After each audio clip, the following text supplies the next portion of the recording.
মেহরবানিতে এই বছরের কর্তৃপক্ষাধীনেরা মাহফিলের খুব সুন্দর ব্যবস্থা করেছেন। মেন রোড থেকে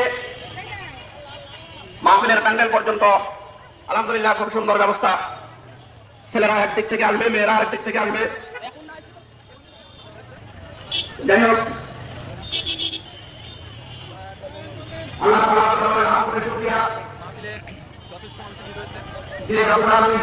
অন্যান্য বছরের ন্যায় এবছরও এই মাহফিলটা প্রতি বছরই হয়ে থাকে। এই চুয়াডাঙ্গা জেলার ঐতিহ্যবাহী পীরগঞ্জ ঠাকুরপুর, যেটা এমন একটা মুহূর্ত এসে গেছে যেটা রমজানের আগ মুহূর্তে। যাই হোক, এই রমজানের আগ মুহূর্তে যেহেতু আমাদের মাহফিল, আমরা যারা মাহফিলের প্যান্ডেলে এসে গেছি, আমরা এই থেকে অনার্থক সময় নষ্ট না করে আমরা প্যান্ডেলের ভিতরে চলে আসি, স্টেজের সামনে চলে আসি। কিছুক্ষণ পরে ইনশাআল্লাহ মাগরিবের আযান হবে, মাগরিবের নামাজ হবে। আমরা অযথা ঘোরাঘুরি না করে মাগরিব, যাই হোক, এরকম মাহফিল, দ্বীনি মাহফিল, যে সমস্ত জায়গায় কোরআন ও হাদিসের কথাবার্তা হয়, সেখানে আল্লাহ তাআলার রহমত নাযিল হয়। আল্লাহ রাব্বুল আলামিনের পক্ষ থেকে বিশেষ। কিন্তু মিস্ত্রি কি আমল করলো যে তার জন্য একটা ঘর, একটা ঘর আল্লাহ তাআলা জান্নাতের ভিতরে তৈরি করে দিয়েছে। বাচ্চার ঘুম ভেঙে গেছে, বাচ্চা সাহেব এবার জি আলহামদুলিল্লাহ আমাদের আজানের টাইম হয়ে গেছে।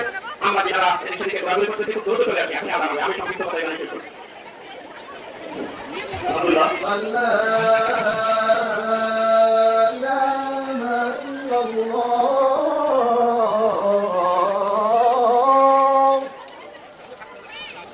أشهد أن محمدا رسول الله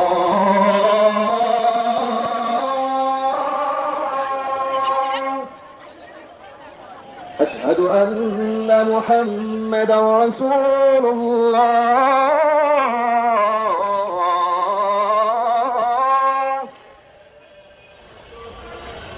حي على الصلاة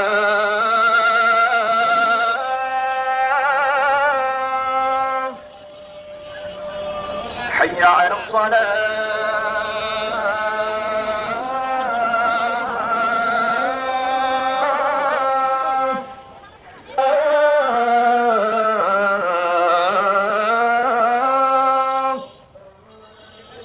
حي على الفلاح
আমরা